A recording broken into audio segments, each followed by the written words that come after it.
It's good to have a photographic mystery every once in a while. It makes people think. Last time I had one of these, like 80% of the people got it wrong. The last one was if you got two 50mm lenses, one is a f1.2 and the other one's an f2. If you slap them on the same camera and then you stop them both down to f5.6, which one is letting the more light in? Most of the people said, well, at f5.6, since they're both 50mm, then they're both going to let in the same light. It's like, nope.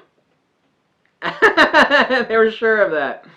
There are mitigating factors.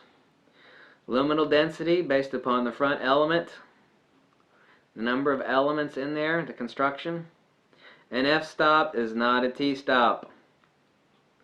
Just because you got two 50mm lenses, if they're both stopped down to say f5.6 or f4 or whatever, one's an f1.2 50mm, the other one's an f2 50mm. If they're both stopped down to the exact same aperture and the exact same camera, no, they're not the same. No. Here's another one. If you underexpose, what's the difference if you're going to underexpose not via your shutter speed or your aperture, but on your ISO? Let's say you're at f4 at f4 at 1/100th of a second, and your ISO is 800. It's kind of late evening, you know, a little bit low light. So you're at f4 at 1/100th of a second at ISO 800. What do you think the difference is in changing your exposure, keyword is exposure, by adjusting the aperture or the shutter speed or both collectively, a total of 3 stops, versus dropping the ISO, a total of 3 stops. So you're going to dial it down from 800, lower it, right? Or, what's the difference there? Where does gain over time occur?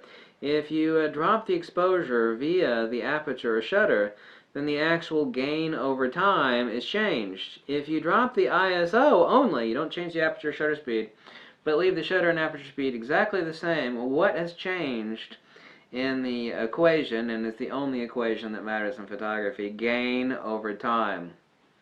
Amount of light, aperture, t-stop of the lens, over time, shutter speed. What has changed if you drop it on your ISO? Leave the aperture and shutter speed the same, f4, 1/100th of a second. You're going to adjust the ISO. What's the difference? What's the difference if you underexpose via aperture shutter speed or if you underexpose, quotation marks, I said underexpose, quotation marks, on the ISO? What's the difference? Well, they're both 3 stops, right? There can be a difference, right? 3 stops is 3 stops, right? What has changed? Gain over time plugs into one of those changes, and gain over time does not plug into one of those. So what's the answer to that riddle? This is a riddle that basically 90% of, actually, let's be honest, 95% of photographers would get the answer wrong. They're like, well, 3 stops is 3 stops. You know, you're trying to trick me. It's like, no, I'm not. No, I'm not. Yeah, that was an insane laugh. Well, 3 stops is 3 stops. It is? Are you sure about that? Yeah. Yeah. Well, think about that one, huh?